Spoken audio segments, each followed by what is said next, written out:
Well, we've now worked our way past the climatological peak of hurricane season, at least in the Atlantic basin.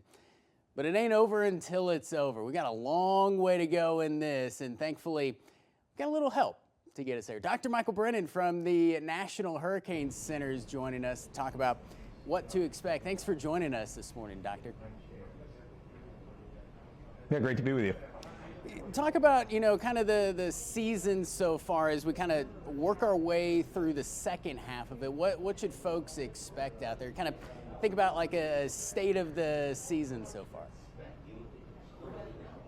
Yeah, so far this season we've had a few named storms. We've had one major hurricane in Aaron that reached Category 5 and passed offshore of the East Coast, but brought some impacts to the East Coast, to the Caribbean as well.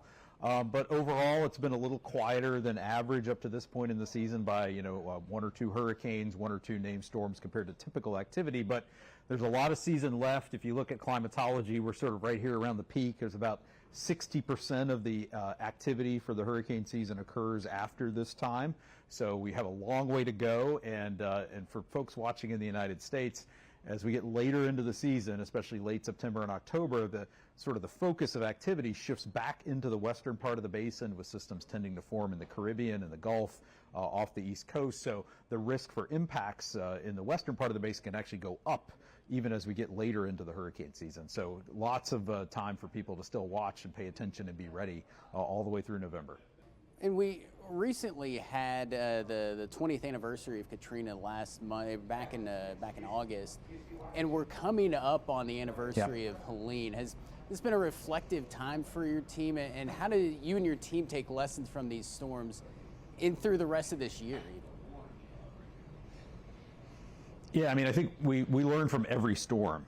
Every storm brings a unique mixture of hazards and impacts and challenges in terms of the forecast and in terms of communicating the information to everybody. So we take lessons away. You go back and you look at Katrina 20 years ago, the aftermath of the catastrophic storm surge, not just the flooding in New Orleans, but the catastrophic surge along the Mississippi coast, and the deadliest hurricane in the United States, up to this time since then. We haven't had anything that's really come close.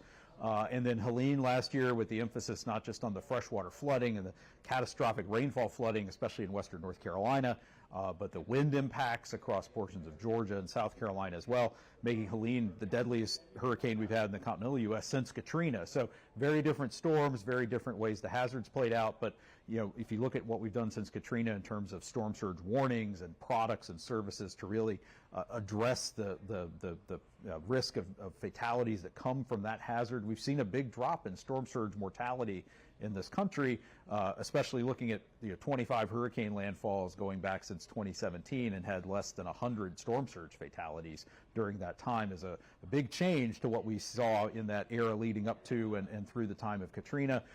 Now the focus is turning to other hazards, the rainfall flooding, the wind, and just communicating that those impacts and those watches and warnings as we continually make the forecast better themselves.